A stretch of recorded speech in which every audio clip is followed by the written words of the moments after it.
만나 뵙게 돼서 반갑습니다.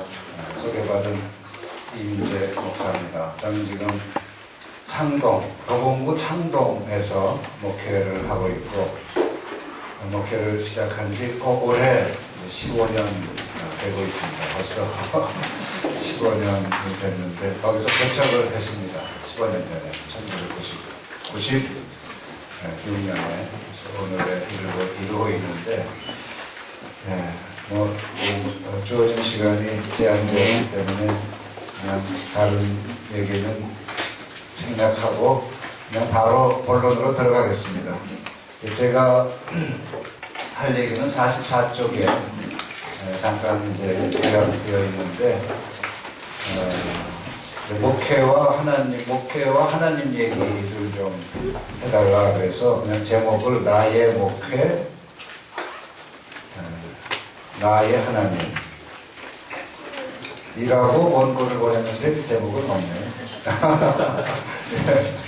그렇게 원고를 보냈었습니다. 그래서 나의 목회 먼저 좀 얘기를 해야 되는데, 글쎄 참 벌써 1억으로 목회한 지 30년이 가까이 됩니다. 30년 목회를 어떻게 얘기를 해야 되나.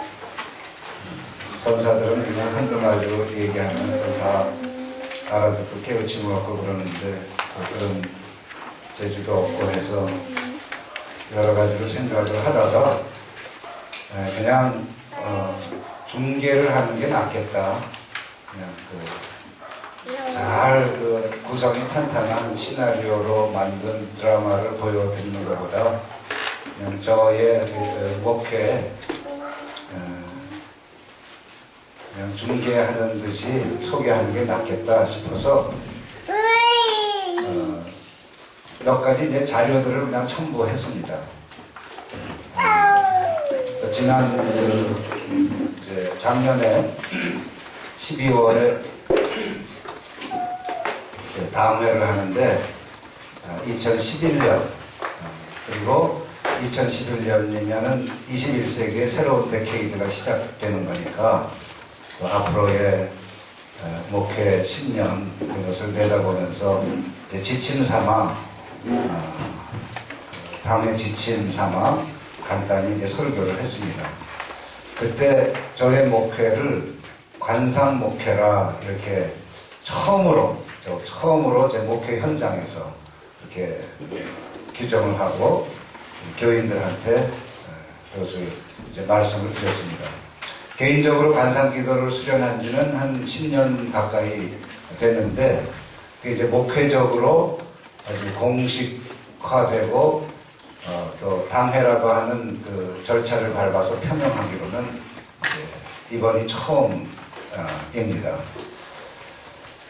그래서 여기 이제 1번 보면 관상 목회를 말하는 삶의 자리 이렇게 되어 있는데, 그래서 별지 당회 설교 이제 잠깐 이제 참고하면 45쪽에 그때 터카텍한 본문이 학개서 2장 9절인데, 바벨론에서 포로 생활하다가 돌아온 이스라엘 백성들이 무너진 예루살렘 성전 재건하는 일이 있는데, 이전 예루살렘 성전의 영광보다 나중 성전의 영광이 크리라는 그 본문 가지고 간단히 설교를 하면서 저나 우리 그리스도인들 한국교회 성도들이나 또 한국교회의 나중 영광이 이전 영광보다 좀 컸으면 좋겠다, 그런 소망을 얘기를 했고, 그러기 위해서 나는 관상 목회가 필요하다고 생각한다.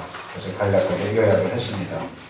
이제 46쪽에 보면 거기 조금 몇 구절을 한번 읽겠습니다.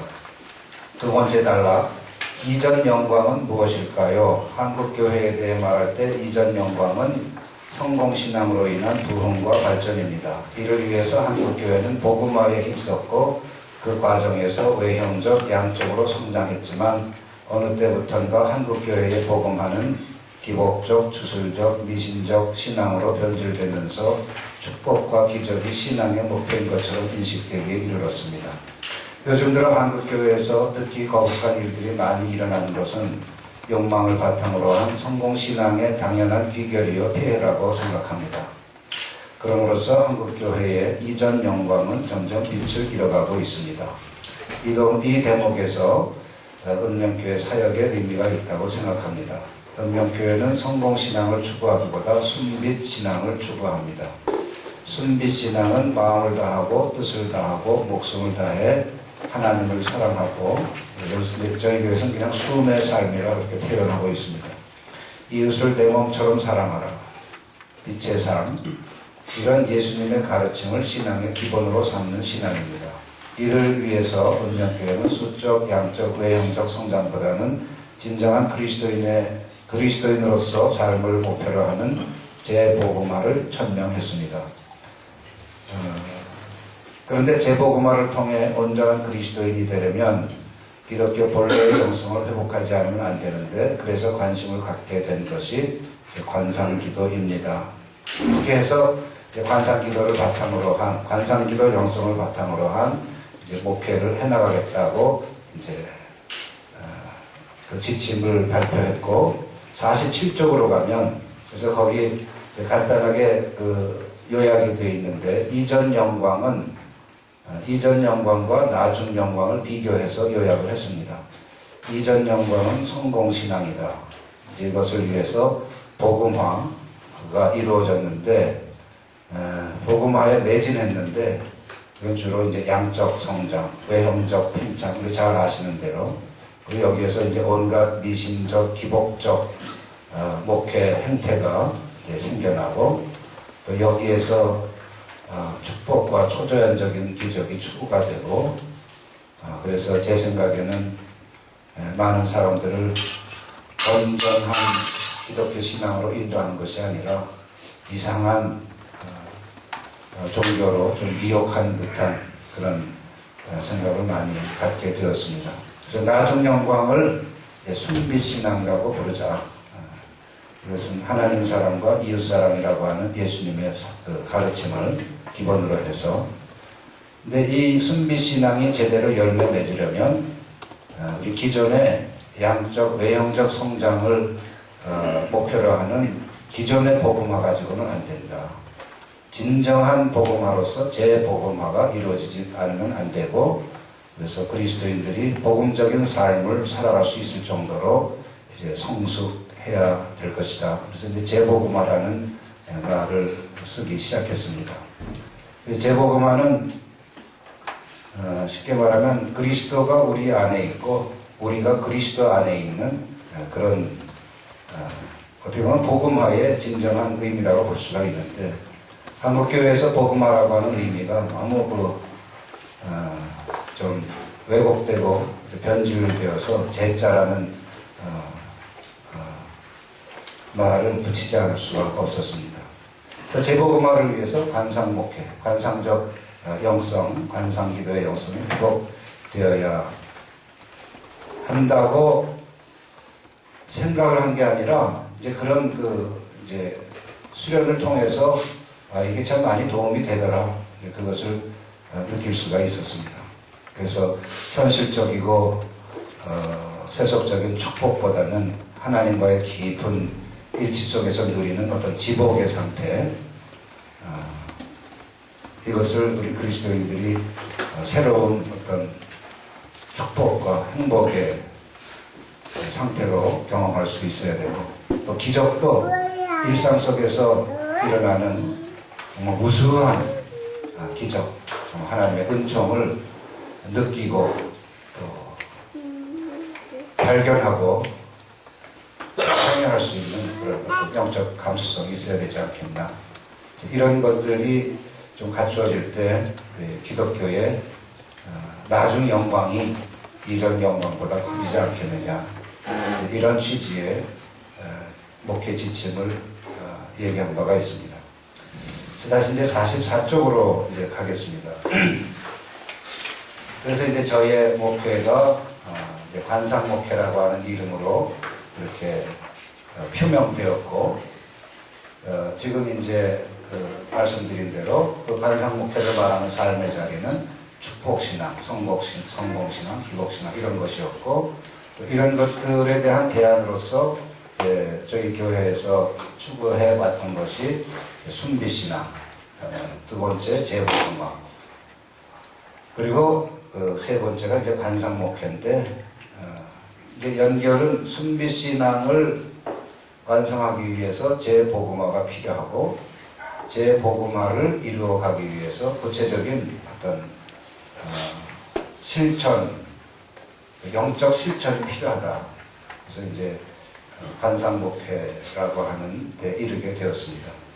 그래서 지금 저희 교회에서 하고 있거나 또 하고자 하는 그런 것들, 구체적인 이건 목회 프로그램이라고 할 수가 있는데 여기 쭉 한번 적어봤습니다. 그냥 제목만 읽겠습니다.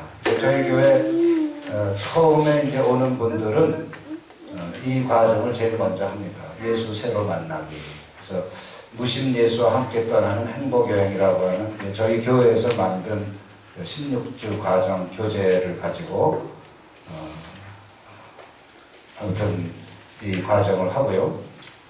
그 다음에 그래서 예수를 새로 만나야 한다. 그리고 그 필요성과 당위성과 이런 것들을 이제 인식시킨 다음에 근데 그거 우리가 깨닫기만 하면 뭐하냐. 실제로 만나는 구체적인 영적 실천이 있어야 되지 않겠느냐. 그래서 이제 기도 훈련을 하는데 이제 이때 관상기도 입문을 합니다. 그래서 관상기도는 참여하는 사람에 따라서 입문 과정, 또 심화 과정, 지도 과정은 아직 특별히 이루어지지 않고 있습니다. 그 다음에 세 번째는 말씀에 대한 태도도 그동안 성서 연구와 통독 그리고 각종 성서 연구 세미나들이 많은데 그런 것보다는 말씀을 통해서 나를 돌아보고 말씀에 나를 비추어보고 그래서 말씀이 나를 읽게 함으로써 말씀으로 내가 새롭게 빚어지는 그 새로운 독서 방법. 그래서 이제 머튼식으로 얘기하면 informational reading에서 formational reading으로 이렇게 전환을 했고 그런 하나의 그 방법적인 툴로 거룩한 독서를 한 3년 전부터 해오고 있고 이제 우리 자체적으로 묵상집을 만들어서 거룩한 독서를 하게 하고 있습니다. 그리고 속회를 없앴고 없앴다기보다도 그냥 샘모임이라는 그 새로운 명칭을 갖고 이제 샘모임에서 주일 오후 예배 없이 그냥 샘별로 이렇게 모여서 거룩한 독서를 이제 하게 하고 있습니다. 그 다음에 이제 찬양에 대한 이게 이제 관상기도를 쭉 하다가 보니까 이제 여러 가지 이제 그것이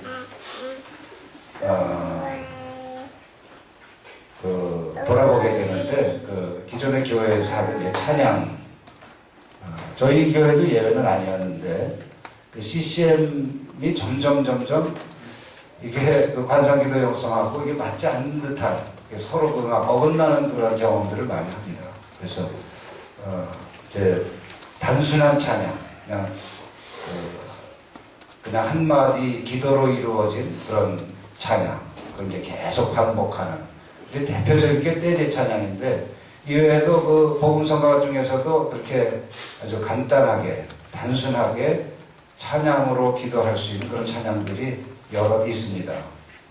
그런 것들을 이제 자꾸 발굴하려고 하고 있고, 또 이제 제가 아는 지금 어떤 담기교 목사님이 관상기도 영상에 맞는 지금 노래들을 작곡도 하고 있어요. 그래서 그런 것들을 저희 교회에서 좀 자주 사용하고 있고 이제 그러고 있습니다.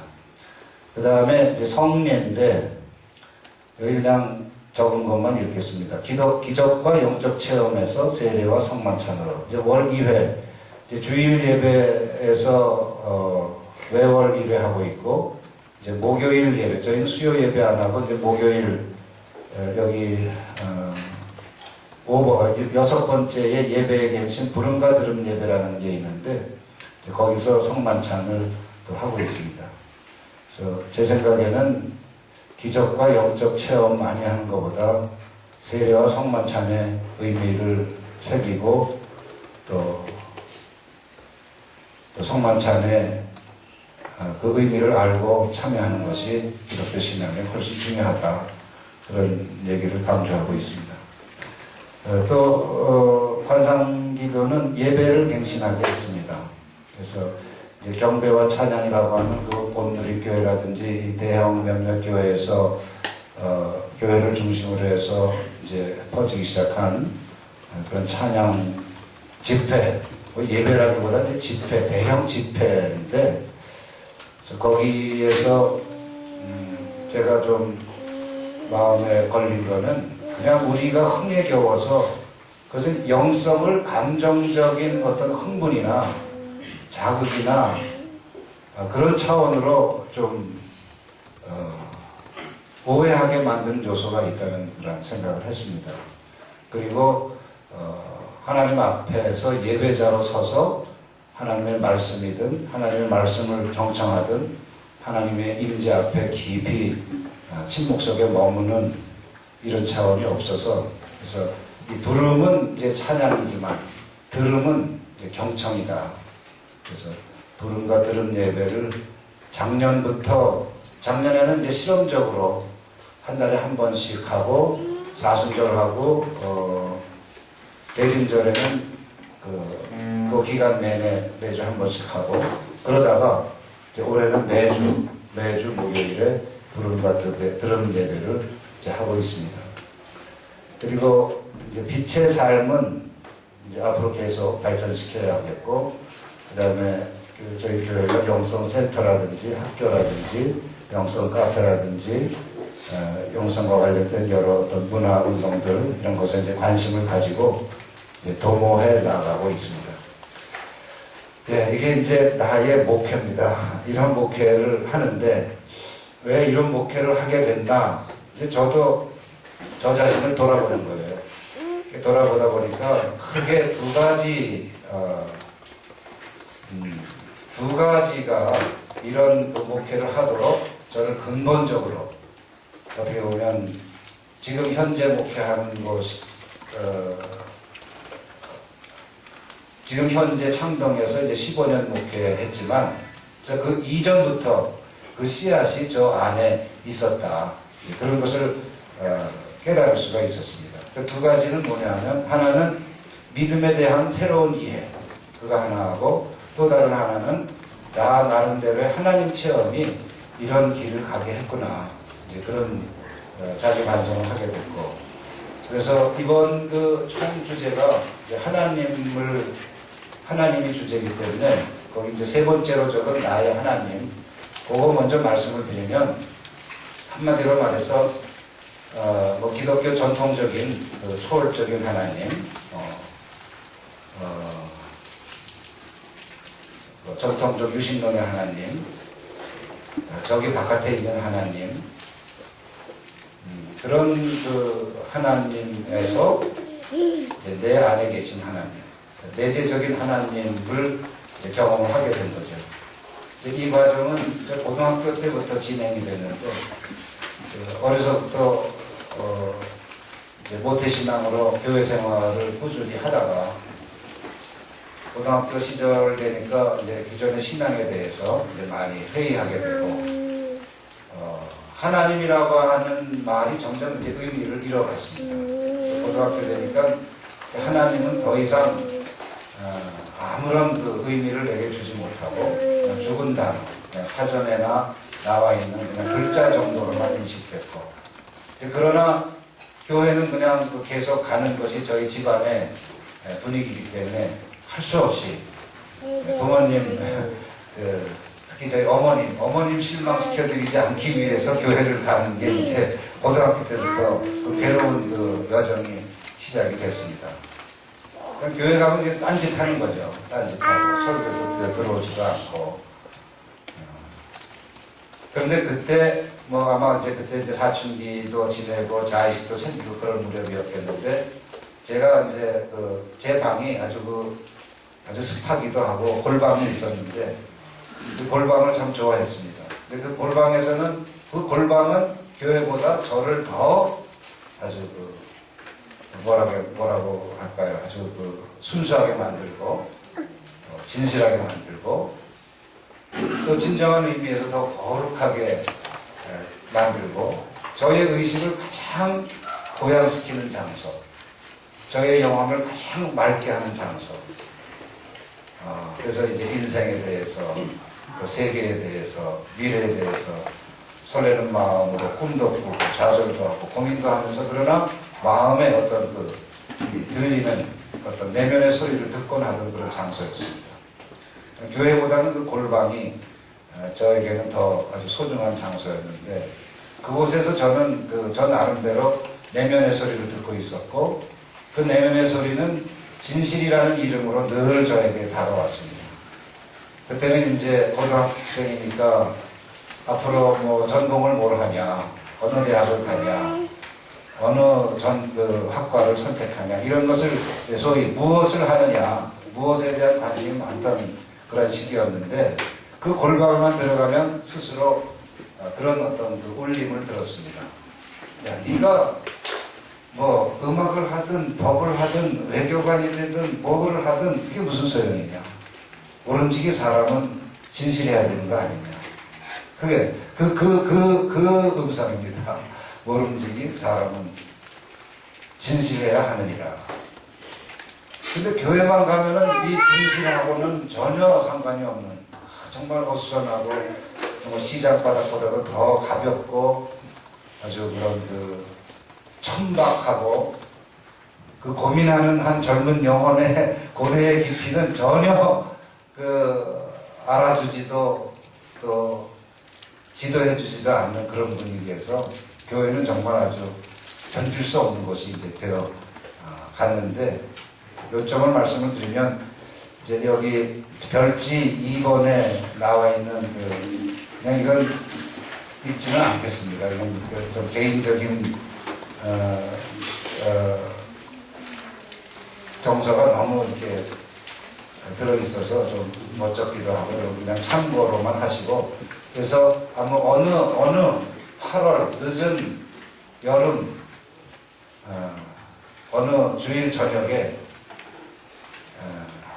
그동안 제가 어려서부터 교회에서 만났던 전통적인 하나님과 제가 골방에서 내면에서 만났던 진실이라는 이름의 어떤 무엇 그때까지는 그것을 하나님과는 전혀 관련을 시킬 수가 없었습니다. 그냥 어떤 무엇이라고밖에 말할 수 없었는데 그것이 만나는 사건이 일어났습니다.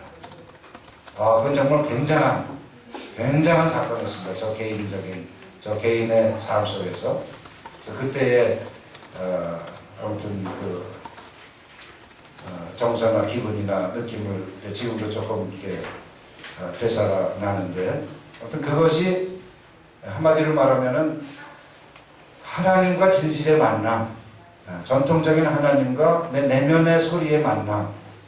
그래서 나중에 이제 신학교 들어갔더니 틀리라는 사람이 궁극적인 관심이라는 말을 쓰는데 이거였구나. 저는 진실이라는 이름으로 궁극적인 관심에 사로잡혀 있었고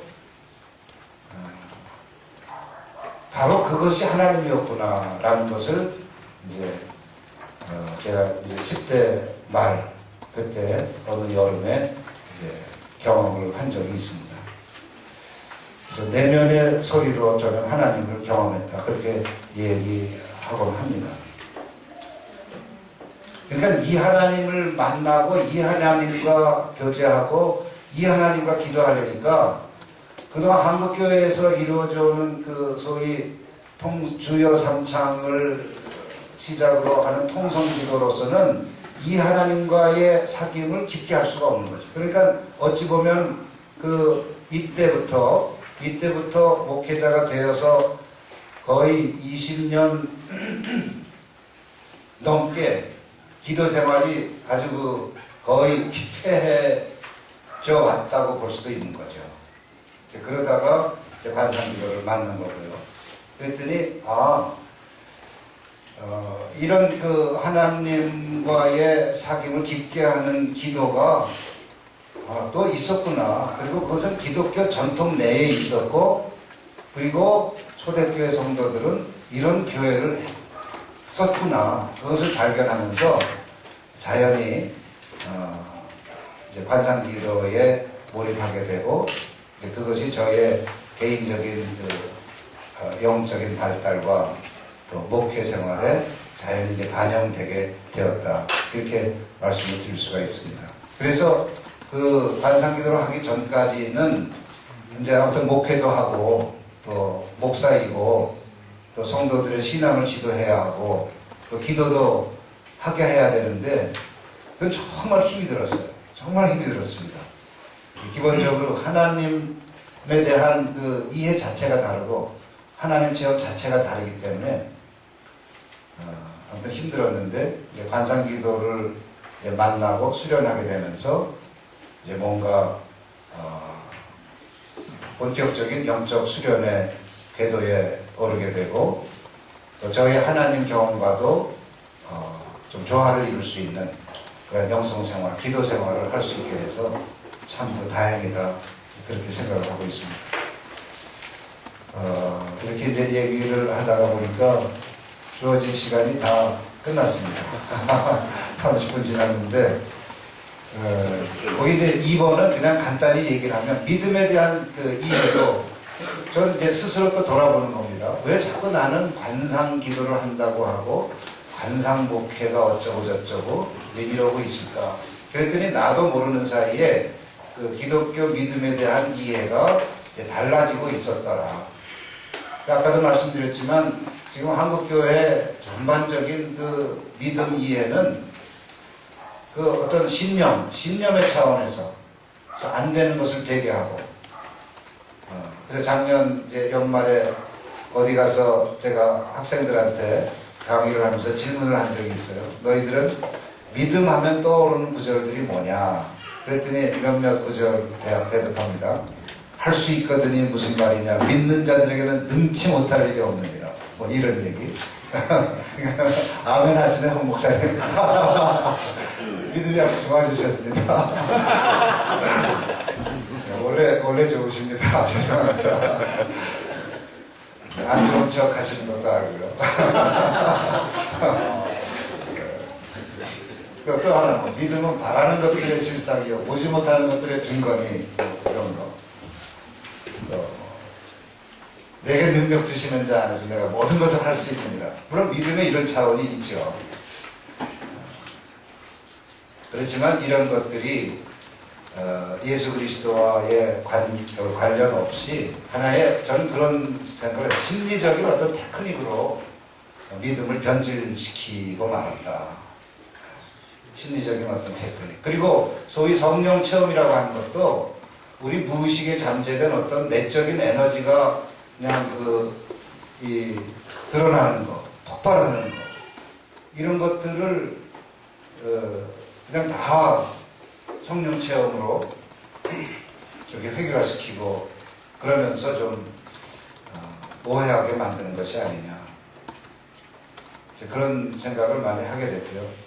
그럼 믿음이란 뭐냐? 저에게 있어서 믿음은 이제 몇 가지 여기 성경 구절들을 인용을 했습니다. 이제 여기 1번 믿음은 교제다. 그리스도와의 교제다. 사귐이다. 두 번째, 믿음은 그리스도를 영접하는 것이다. 믿음은 그리스도와 연합하는 것이다. 너희가 그리스도와 연합하여 세례받고 그리스도와 연합하여 죽고 그리스도와 연합하여 부활하고, 이게 기독교 믿음이 아니냐. 네 번째는 또 사도 바울은 자기가 너희를 고린도 교회에 보낸 편지에서 내가 너희를 정결한 처녀로 그리스도께 중매하려고 하나님의 열심으로 노력했다. 그런 얘기가 이제 나오는데, 이 결혼이 상징하는 것 정도의 일치다, 그리스도와. 그 다음에 이제 더 나아가서는 접붙임이다. 이제 완전히 이제까지 살던 토양을 떠나서 이제 그리스도에게 접붙임 받아가지고 완전히 새로운 새 살림을 차린 거죠. 그래서 예수님이 우리 신랑이고 하나님 성령님은 우리 시대 어른들이니까 시대 어른들 뜻에 좀 맞게 좀 잘 살아야 되지 않겠냐, 이제 이런 얘기들을 하고 있습니다. 이렇게 믿음 이해가 좀 달라지고 있으니까 이렇게 그리스도와의 그게 교제든 영접이든 연합이든 뭐 이 사귐을 깊게 하는 기도가 있어야 되는데 기존의 기도는 이게 안 되더라. 그러니까 하다 보니까 관상 기도가 그리스도와의 사귐을 깊게 하더라. 그렇게 이제 또 이어지게 됐어요.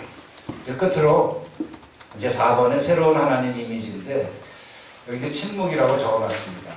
그냥 결론적으로 말씀을 드리면 한국교회가 새롭게 발견해야 하는 아주 그 가치가 있다면 아니 가치 정도가 아니라 이건 리얼리티입니다. 실제. 침묵은 그냥 어떤 소리가 없음이라든지 이것이 아니고 그야말로 실제 중에 실제다. 침묵에 대한 새로운 경험, 침묵에 대한 새로운 감수성 이것이 필요하다. 그러다 보니까 마이스터 에카르트 말이 생각이 났는데 마이스터 에카르트가 침묵처럼 하나님을 빼닮은 것은 없다 그런 얘기를 했고요. 그 밑에는 제가 감히 이렇게 또 적어봤는데 그냥 제 경험으로 보면 하나님이 영이신데 영이신 하나님을 여기 특별히 제 감각적이라고 그것을 단어를 붙였는데 감각적으로 경험할 수 있는 유일한 통로가 침묵이 아닌가. 우리는 침묵을 느낄 수 있거든요. 지금도 제가 이 말을 멈추고 불을 끄는 순간 침묵은 우리 앞에 거대한 리얼리티로 엄습합니다. 그걸 느낄 수가 있거든요. 영이신 하나님을 감각적으로 느낄 수 있는 유일한 통로가 침묵이다. 그리고 하나님 경험 하는데 그건 하나님은 우리들에게 환상으로도 임재하지 않으시고 어떤 성서에서 얘기되는 하나님 임재의 여러 표상들, 뭐 불 혹은 천둥 혹은 구름 이런 것 가운데 하나님은 임재하시지 않습니다. 하나님은 침묵의 형식으로 우리들에게 현존하십니다. 이게 저의 관상기도를 해오면서 이렇게 느끼고 경험하는 것들이고 그래서 앞으로 한국교회에서 이 침묵에 대한 감수성을 좀 회복해야 하고 하나님을 침묵이라고 하는 이미지로 새롭게 경험하게 되면 그것을 바탕으로 해서 좀 모든 게 좀 나아지지 않을까. 그리고 목회하는 것도 좀 부담이 덜하고 좀 즐겁게 할 수가 있고 또 우리 기독교도 요즘처럼 욕 덜 먹고 좀 우리 이 시대에 동시대인들에게 위로가 되고 또 그야말로 빛이 되고 희망을 줄 수 있지 않을까 이런 생각 가지고 그냥 창동해서 이렇게 있습니다. 마치겠습니다. 감사합니다.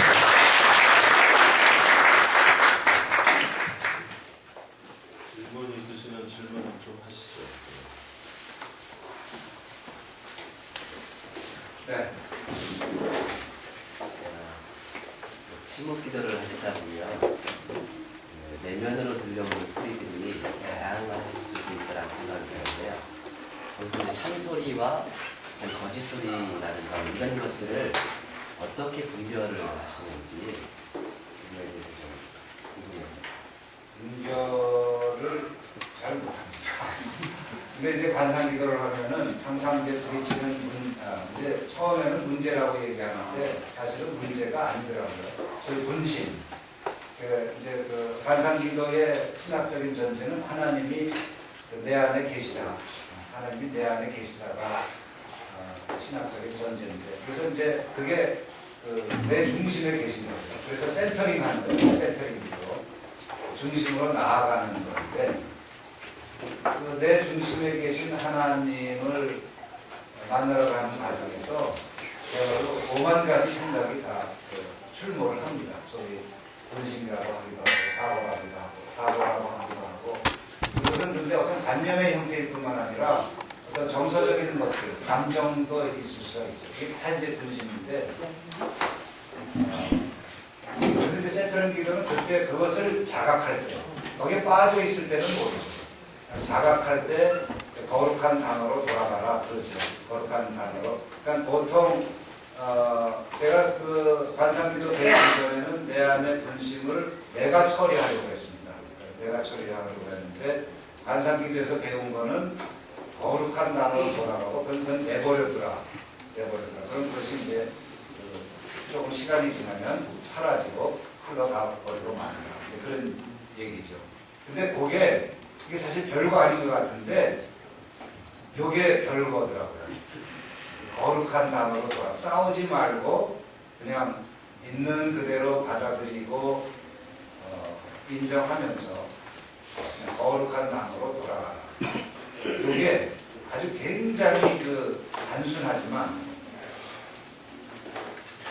이게 우리 기도를 발전시키고 하나님에 대한 그 현존 감각을 조금 더 성숙시키지 않나 그렇게 말씀드릴 수가 있겠습니다. 그리고 분심이라는 것은 이것은 이게 해보니까 이게 분심은 이거 우리가 싸워서 없애야 할 게 아니더라고요. 이게 분심은 그 기도를 하는 그 당시에 나의 모습이거든요. 그러니까 그것은 제거해야 될 것도 아니고 아무래도 내용이 불순하고 불량하고 뭐 그러더라도 나의 일부로서 존중받을 가치가 있다. 거기에서부터 자기 자신을 있는 그대로 받아들이는 태도가 형성된다고 볼 수가 있고 또 그것이 결국 다른 사람들을 있는 그대로 받아들이는 그러한 계기가 되는 것 같습니다. 그래서 이제 요새는 우리 성도들 분심 가지고 이제 괴로워하는 사람들은 분심을 사랑하라 그런 얘기도 하고 있습니다. 그건 없애야 될 게 아니고 그리고 분심은 평생 없어지지 않는다. 우리가 미치거나 완전히 제정신을 잃고 그런 사람이 되지 않으면 사고를 하고 정상적인 생활을 하는 한 이 분심은 죽을 때까지 계속됩니다.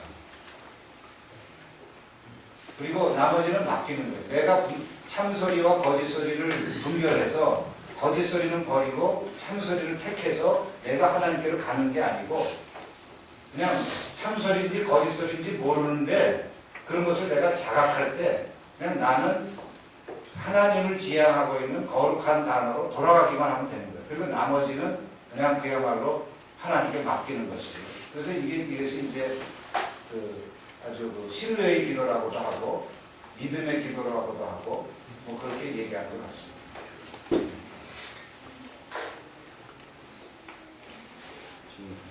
아까 뒤에 글 보니까 7년 정도를 하셨다고 이렇게 나온 것 같은데, 그러니까 한국 교회 이제 일반적이지 않은 형태이기 때문에 기존에 이렇게 하실 때 7년 전 하는 변화되는 과정에서 분명히 어떤 마찰이나 어떤 강대 뭐 이런 것들도 있었을 것이고 그런 것이 이제 궁금하고 그 과정들이 그 다음에 7년 동안 이렇게 하시면서 어떤 변화가 있었는가 그런 것들을 좀 들려주시면 좋겠습니다. 우선 이제 이렇게 말씀드릴 수가 있어요. 그래서 이제 개인적으로 하는 차원하고 개인적인 영성 수련으로서 하는 거하고 교회의 목회로 적용하는 거하고 이건 완전히 별개더라고요. 그러니까 개인적으로는 뭐 그냥 저 사람이 무슨 기도를 하고 앉아있든 그건 상관할 거 아니잖아요. 근데 개인적으로 이제 참 좋다. 그렇게 해서 한 2, 3년 하다가 보니까 이제 목회 현장에 당연히 이제 적용을 하게 되죠. 적용을 하게 되니까 말씀하신 대로 그걸 좋게 받아들이는 사람들도 있고 근데 그것을 이상하게 받아들이는 사람들도 더러 있었습니다. 뭐 저희는 교회 규모 자체가 뭐 크지 않기 때문에 많다고 말할 수는 없지만 이 비율로 따지면 그렇게 무시할 수 없는 사람들이 반상기도 그게 뭐냐. 근데 요즘만 하더라도 반상기도에 대한 이해가 그래도 많이 이렇게 퍼져 있는 것 같아요. 근데 제가 처음 시작할 때 그 7년은 반상 목회한 게 이제 7년이고 개인적으로 한 거 한 10년 정도 된 거거든요. 한 3년 정도 이제 텀이 있는 건데 그래서 주로 한신앙하는 분들이 싫어합니다. 그리고 특히 나름대로 신앙의 체험이 강한 사람들, 영적 체험이 있는 사람들, 이런 사람들이 싫어하고 지금도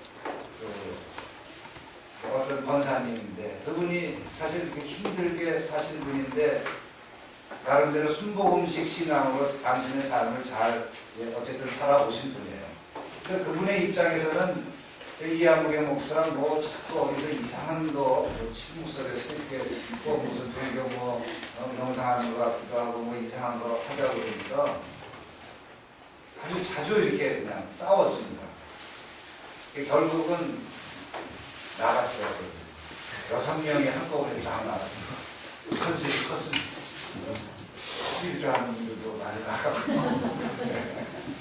근데 그런 과정이 있어요. 그런 과정이 있는데, 그래서 처음에는 그런 어떤 그 목표에 적용하는 확신이 없기 때문에 주저하기도 하고, 뭐, 괜한 짓 하는 거 아닌가, 그런 그 시기도 있었는데, 근데 저 자신이 다른 거 못 하겠는데, 어떡해. 그냥 했죠. 지금은 이제 나갈 사람은 다 나가고. 그렇게 됐습니다. 그래서 아마 올해 관상목회라는 말도 그냥 공식적으로 쓸 수 있는 분위기가 되지 않았나.